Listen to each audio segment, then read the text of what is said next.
tilas na gode, kwa gidan biki nake kudirin zan yi nuna. Allah ne ya bani kai tilas na gode, kwa gidan bakai nake kudirin zana nuna.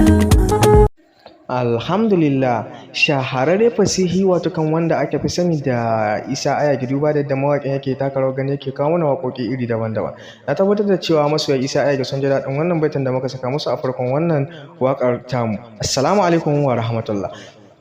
Da Allah dan uwa, idan ka kasance kai bakon zuwa ne a wannan channel mai albarka wato mai suna Awal Arewa TV, da ka danna mana subscribe, sa'annan kuma ka danna mana kalmar nan ta alamar like, kuma ka danna mana alamar ƙararrawar sanarwa ta yadda da zarar mun daura sababbin ayyukan mu za a dinga sanar da ku. Kamar dai yanda kuka sani, shi Isa Ayagi matashin mawaki ne wanda ya shura wajen tsara waƙoƙi iri daban-daban. Duba da yadda mawakin yake taka rawar gani yake kawo mana waƙoƙi iri daban-daban, ka tabbatar da cewa masoyan Isa Ayagi suna jin daɗin fitattun ayyuka ne da muke kawo musu a kodayaushe, kuma suna yaba. Da Allah dan uwa, kada ka manta da kai mana share din wannan bidiyo musamman a page naka na WhatsApp da na Facebook, hakan yana ƙara tabbatar mana da cewa kuna jin daɗin fitattun ayyukan mu da muke kawo muku a koda yaushe, kuma kuna yaba.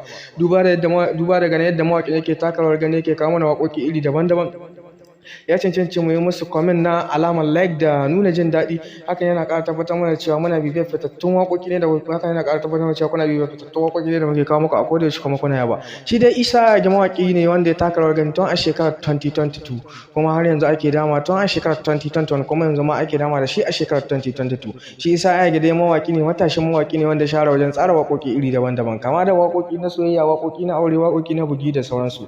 Kasance da wannan channel mai albarka wato mai suna Awal Arewa TV domin ganin ƙatattun shirye-shiryenmu da zarar mun shirya. Mun gode, sai mu haɗu da ku a cikin wani sabon bidiyon namu na gaba. Alhamdulillah, shahararre fasihi wato kan wanda aka fi sani da Isa Ayagi, duba da yadda mawaƙin yake taka rawar gani yake kawo mana waƙoƙi iri daban-daban. Na tabbatar da cewa masoya Isa Ayagi sun ji daɗin wannan baitin da muka saka musu a farkon wannan waƙar tamu. Assalamu alaikum wa rahmatullah.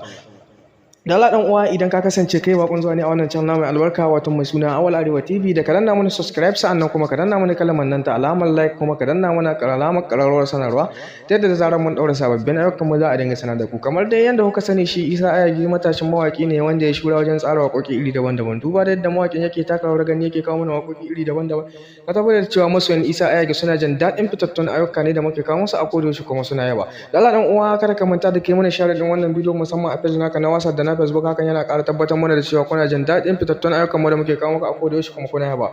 Duba da ganin yadda mawaƙin yake taka rawar gani yake kawo mana waƙoƙi iri daban-daban, ya cancanci mu yi musu comment na alamar like da nuna jin daɗi. Hakan yana ƙara tabbatar mana cewa muna bibiyar fitattun waƙoƙi ne da hakan yana ƙara tabbatar mana cewa kuna bibiyar fitattun waƙoƙi ne da muke kawo muku a koda yaushe, kuma kuna yaba. Shi dai Isa Ayagi mawaƙi ne wanda ya taka rawar gani tun a shekarar 2022, kuma har yanzu ake dama tun a shekarar 2021, kuma yanzu ma ake dama da shi a shekarar 2022. Shi Isa Ayagi dai mawaƙi ne, matashin mawaƙi ne wanda share wajen tsara waƙoƙi iri daban-daban, kama da waƙoƙi na soyayya, waƙoƙi na aure, waƙoƙi na bugi da sauransu. Kasance da wannan channel mai albarka wato mai suna Awal Arewa TV domin ganin ƙatattun shirye-shiryenmu da